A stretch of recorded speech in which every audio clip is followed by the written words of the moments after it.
Olá, começa aqui mais um episódio do Macro Review, o podcast de economia do C6 Bank. No programa desta semana, a gente vai falar sobre o atual patamar do dólar e como a trégua parece estar distante, né? Nas últimas semanas, a moeda americana firmou território acima do patamar dos R$ 5 e desde o início do ano, o dólar acumula alta de mais de 5%. No cenário global, a persistência da inflação americana e as dúvidas quanto aos cortes de juros nos Estados Unidos indicam que o dólar não deve cair. Mas afinal, até onde vai o câmbio? Quais fatores podem pressionar mais ou aliviar a desvalorização do real? A gente vai responder essas perguntas e vai falar de mais 3 temas. Do alívio passageiro na inflação brasileira, a gente vai falar também sobre os dados da economia que aqueceram os motores do PIB por aqui e sobre a última decisão de política monetária na Europa, que está se encaminhando para um corte de juros em junho. Fica aqui com a gente para entender melhor sobre todos esses assuntos. Hoje, a gente tem ainda a participação da Marina Valentini, do JP Morgan Asset Management. Ela comenta como os dados recentes de inflação nos Estados Unidos mexeram com as expectativas dos investidores. Mas antes de partir para o episódio, pessoal, eu vou abrir aqui um espaço breve para falar do conflito no Oriente Médio. No último sábado, Israel foi atacado por mísseis e drones do Irã, mas a maior parte desses mísseis e drones foi interceptada pelo sistema de defesa israelense, de acordo com o exército do país. Uma criança ficou ferida em Israel. A gente segue acompanhando os desdobramentos e eventuais repercussões do conflito no Oriente Médio ao longo da semana. Eu sou a Bianca Alvarenga. Eu sou a Marina Rapa. E hoje é 15 de abril de 2024. Vamos lá?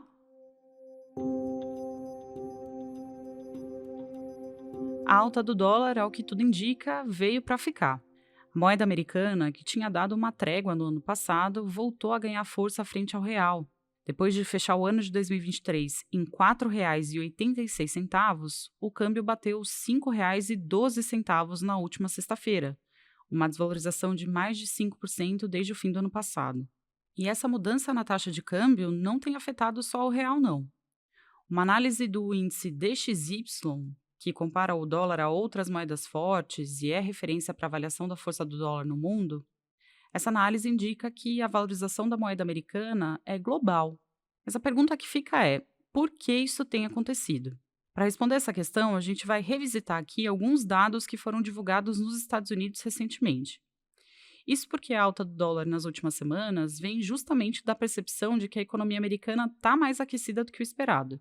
As divulgações recentes do relatório de emprego e dos dados de inflação indicaram que cortar os juros americanos nesse cenário pode ser arriscado. Foram criadas 303 mil vagas de trabalho nos Estados Unidos em março, um número que superou em muito as expectativas e a média registrada nos últimos meses. Os analistas de mercado e o próprio Federal Reserve, que é o Banco Central dos Estados Unidos, esperavam uma desaceleração do mercado de trabalho do país, mas os números mostram o total oposto. Da mesma maneira, o índice de preços ao consumidor, que é o CPI, veio acima do que os analistas de mercado esperavam. A inflação americana subiu 0,4% em março e o núcleo, que mostra uma tendência mais limpa dos preços, ficou estacionado em 3,8% em 12 meses. A percepção que ficou foi de que a inflação americana pode estar se estabilizando em um patamar bem acima dos 2%, que é estipulado pela meta. E aí, sem sinais de que os preços estão se encaminhando mesmo para um nível desejado, o Fed deve ser mais cauteloso nas decisões de política monetária. Essa valorização recente do dólar reflete, de certa forma, o cair da ficha dos analistas de mercado para o cenário de corte de juros nos Estados Unidos. Antes da divulgação dos dados de emprego e do CPI, a maioria dos analistas de mercado estava prevendo que a primeira redução dos juros americanos deveria acontecer em junho. Depois desses dados, a maior parte das expectativas de corte migrou para julho e setembro. A Marina Valentini, inclusive, vai explicar melhor essa mudança nos ponteiros das expectativas daqui a pouquinho. A gente acredita que o Fed vai fazer o primeiro corte só no terceiro trimestre do ano, e a gente não descarta, na verdade, a possibilidade de não existir corte algum nesse ano, como você ouviu aqui na edição 102. E se você não ouviu esse episódio, vale a pena voltar aqui no nosso histórico e ouvir se quiser entender melhor essa história. A questão é que, com taxas de juros mais elevadas por mais tempo nos Estados Unidos, existe um estímulo para a entrada de mais recursos no país. Daí vem o fortalecimento recente do dólar globalmente. E o Brasil tem ainda mais desvantagem nessa equação por causa do diferencial de juros. E o que é esse tal diferencial de juros, né? Basicamente, é a diferença entre as taxas básicas de juros brasileira e americana. Enquanto no Brasil a Selic deve continuar caindo até os 9,25% já em 2024, nos Estados Unidos os juros devem ficar perto dos 5,5% por mais tempo. E por que isso importa? De maneira simples, o diferencial de juros mede o prêmio que o investidor tem ao aplicar recursos no Brasil. E esse prêmio está ficando cada vez menor em relação aos Estados Unidos, o que significa que o caminho mais provável é de saída de dólares do país e, consequentemente, de maior desvalorização do real. A gente acredita que o câmbio deve terminar 2024 em R$ 5,30 e permanecer próximo a esse patamar ao longo do ano que vem. Ou seja, não existe grande alívio em vista, tá? Nem mesmo a entrada de dólares no país pelo aumento das exportações neste ano deve ser suficiente para frear a desvalorização do real. A gente acredita que o saldo positivo da balança comercial apenas vai impedir um salto ainda maior do dólar no Brasil. E ainda falando de Brasil, os dados do Índice Nacional de Preços ao Consumidor Amplo, que é o IPCA, surpreenderam. O indicador de inflação oficial do país desacelerou para 0,16% em março, resultado menor do que o esperado pelo mercado. Nos últimos 12 meses, o IPCA acumula uma alta de 3,9%. Mas aqui ainda há um ponto de atenção. A inflação de serviços subjacentes, que é aquela que exclui os itens mais voláteis, acumula uma alta de 5% em 12 meses, um patamar que é ainda elevado. Sendo assim, apesar de o IPCA ter desacelerado em março, a gente ainda vê uma inflação de serviços pressionada pelo mercado de trabalho aquecido e pela atividade econômica em alta. Aliás, essa ainda é a principal razão para ainda enxergarmos um quadro de inflação persistente à frente. Além disso, o dólar mais alto, como a gente falou agora há pouco, também contribui para uma piora no balanço de riscos da inflação. A gente acredita que o IPCA vai encerrar 2024 em 4,7% e 2025 em 5%. Por hora, a gente espera que a Selic fique em 9,25% ao final de 2024, mas o risco é de a taxa de juros terminal ficar acima disso. Já para 2025, a gente espera uma Selic de 8,5%. Ainda falando de Brasil, os números fortes de setores ligados ao consumo das famílias reforçam as expectativas de que a economia brasileira deve preservar um bom ritmo de crescimento em 2024. Dados divulgados pelo IBGE na semana passada mostraram uma alta de 1,2% do comércio em fevereiro. Em 12 meses, o crescimento acumulado do setor é de quase 10%. É muita coisa. Já nos serviços, o quadro foi diferente. O setor registrou uma queda de 0,9%, contrariando as expectativas de alta em fevereiro. Vale dizer que o único componente que registrou avanço no mês foi o de serviços prestados às famílias. Em 12 meses, o setor como um todo acumula alta de 2,5%. O aumento dos salários acima da inflação e a ampliação de gastos públicos ajudam a explicar a alta do comércio e dos serviços prestados às famílias, segmentos que são diretamente ligados ao consumo doméstico. A combinação desses fatores, por outro lado, é um desafio extra para o controle da inflação. O quadro favorável do consumo reforça a nossa projeção, que é de crescimento de 2,4% do PIB em 2024.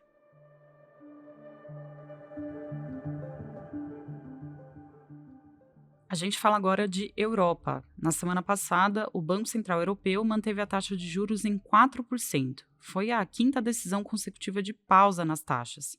Dessa maneira, os juros na região continuam no maior patamar da história. A Autoridade Monetária Europeia afirmou que a inflação tem desacelerado, principalmente com a queda de preços de alimentos e de bens. Mas a inflação de serviços ainda está elevada. A Christine Lagarde, que é a presidente do BCE, ela destacou que a autoridade monetária vai ter mais informações para a tomada de decisões até a reunião de junho. E que informações são essas, né? Basicamente, são os próprios dados de inflação e o resultado das negociações de reajuste de salários na zona do euro. Na nossa visão, a desaceleração da inflação e da própria atividade econômica na Europa, bem como a sinalização que o BCE deu nessa última reunião, tudo isso torna o cenário de corte de juros em junho mais provável.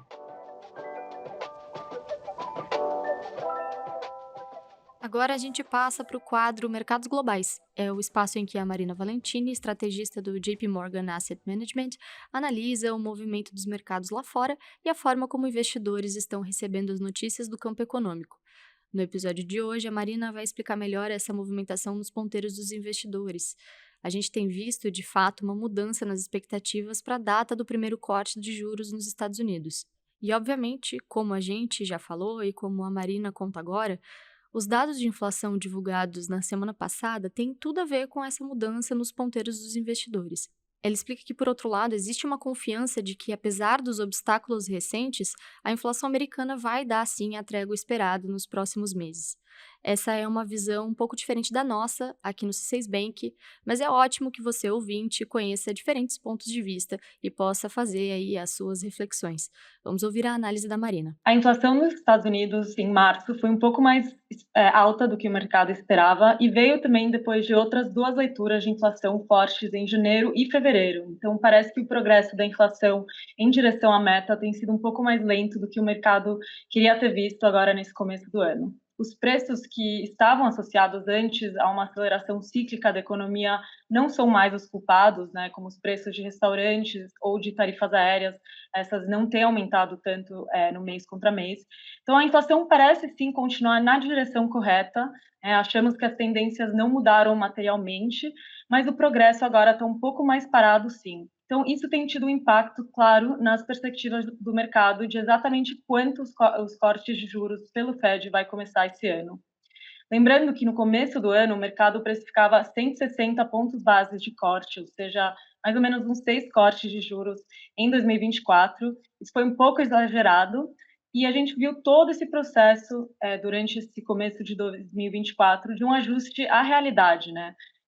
A realidade tem sido que a economia dos Estados Unidos ainda é resiliente, a inflação ainda apresenta uma tendência descendente, mas será um caminho bem gradual para a meta de 2%. O mercado já tinha ajustado suas perspectivas e na terça-feira passada, antes de sair a inflação, esperava mais ou menos 66 pontos base de cortes, ou seja, quase 3 para esse ano. Mas depois da leitura de inflação que saiu na quarta, o mercado se reajustou ainda mais e agora está precificando apenas 40 pontos base de corte em 2024, que seria um pouco menos de 2 cortes esse ano. No entanto, para os mercados, é muito importante também pensar que menos cortes é bem diferente de mais altas de juros.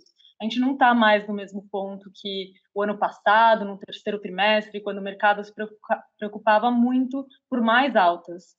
E não, realmente agora o próximo movimento é para baixo, o mercado está apenas vendo menos recortes esse ano. Direto ao ponto, a Marina avalia como esses dados recentes e a mudança de percepção dos analistas têm influenciado os ativos financeiros nos Estados Unidos.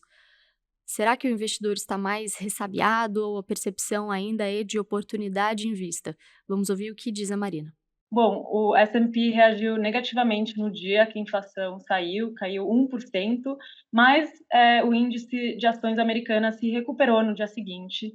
Achamos que com uma economia com soft landing, que evita uma recessão, continua sendo um cenário bom para os lucros das empresas e para os investidores de ações, principalmente, se a gente pensar em nome de qualidade e gestão ativa. Já o cenário para títulos de tesouro americano é um pouco mais desafiante nesse momento. A gente viu um grande movimento nos títulos de tesouro de 10 anos, que subiram praticamente 20 pontos base na semana passada. Mas isso também quer dizer que os rendimentos atuais, os cupons dos títulos estão bem altos. Isso nos oferece um colchão caso os juros dos títulos continuem subindo. Por exemplo, se os rendimentos sobem mais 50 pontos base dos níveis atuais, ainda assim os retornos dos títulos de tesouro de 2 anos e de 10 anos ainda teriam um retorno positivo daqui a um ano, se a gente contasse também o retorno vindo dos cupons, que está alto. Então, aos poucos, quando o Fed estiver um pouco mais perto de começar o ciclo de juros, os rendimentos dos títulos de tesouro de 10 anos deverão cair também, principalmente na parte curta da curva, mas temos que ter um pouco mais de paciência para isso acontecer. Em resumo, esse dado de inflação que saiu semana passada foi talvez uma pedra a mais no caminho do Fed, mas o principal a lembrar aqui é que o próximo passo dos juros é para baixo e não para cima, e por enquanto isso continua gerando um entorno favorável para os ativos de risco. Hora da nossa agenda. Eu compartilho agora os dados econômicos que a nossa equipe acompanha nos próximos dias. Na segunda-feira, o governo brasileiro vai publicar o Projeto de Lei de Diretrizes Orçamentárias de 2025, a PLDO. Na prática, esse texto define as expectativas de despesas e receitas do governo federal e, muito importante, define também a meta de resultado primário do ano que vem. Existe aí uma discussão em curso sobre uma possível mudança da meta de 2025, e essa mudança pode mostrar uma perspectiva pior para as contas públicas. Também vai ser proposto no PLDO um novo valor do salário mínimo para o ano que vem. No mesmo dia, na segunda-feira, já no final da noite, saem os dados do PIB da China no primeiro trimestre deste ano.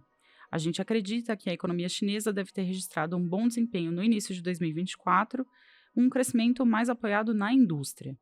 E na quarta-feira, 17 de abril, a gente acompanha os dados de inflação ao consumidor, o CPI, no Reino Unido. A nossa expectativa é de inflação desacelerando lentamente em território britânico, mas com alguma pressão ainda na categoria de preços de serviços. Bom, é isso, chegamos ao fim do episódio. Muito obrigada a você que nos acompanhou até aqui. Gostou do Macro Review de hoje? Então conta mais aqui pra gente na caixa de perguntas do Spotify ou no YouTube. E eu aproveito aqui para agradecer mais uma vez todos os recados que vocês nos enviam. Muito obrigada, pessoal! Quem faz parte da equipe econômica do C6 Bank são o Felipe Salles e a Cláudia Moreno, a Cláudia Rodrigues, o Eliezer Jacob e o Felipe Mack. A produção e o roteiro são desse time todo, junto com a Bianca Alvarenga e Marina Rapa.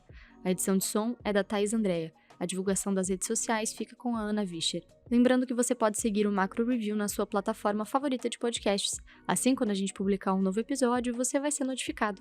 É bom para quem quer ficar por dentro da economia e para quem quer conhecer uma visão original dos fatos econômicos. Uma boa semana para você e até a próxima!